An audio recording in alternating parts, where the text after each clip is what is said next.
Good morning. It's December 13th of 2016. Coming back to you in the study, and wanted to give you a couple more thoughts on disciple making of our children. As we think about child rearing, we see the goal is to make disciples for the Lord Jesus Christ. The means of how we accomplish that takes us to Mark chapter number 3, where Jesus said he called 12 to be with him.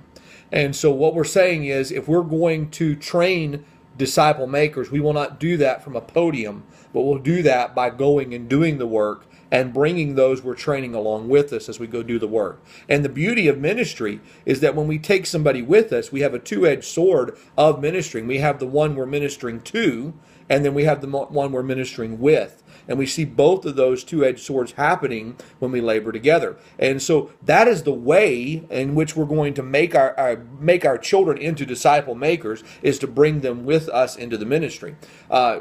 Discussing with them why we do what we do, having the conversations, letting them ask the hard questions, but bringing them into that fellowship of ministry that we do on a weekly basis. Whether it's you're working in your Sunday school class, or you're taking food to somebody who's sick, or you're laboring in the public services of the church, whatever you're doing, let's get our children involved in doing it with us. Let's bring them with us. And you know, that brings me to my dad and my mom. And today is my dad's birthday. Happy birthday to my dad. And I thank God for them. And this is the one thing that I just so remember about everything we did. We did a lot of things together as a family.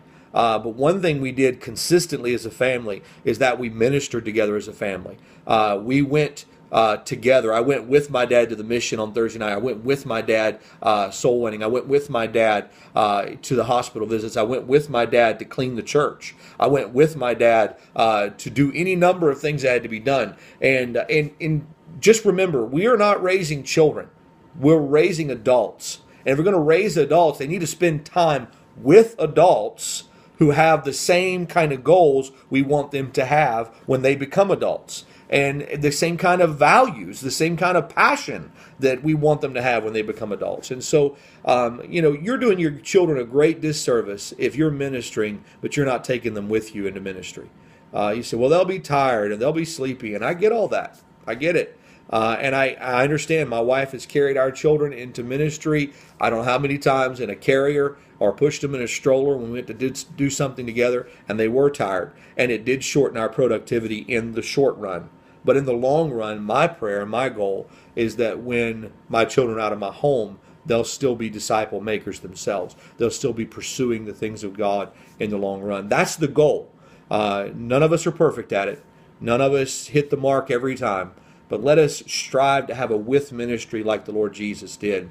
And so I hope you have a great week. Hope you have a great day. We'll come back and talk with you tomorrow about this subject. God bless you. We'll see you tomorrow.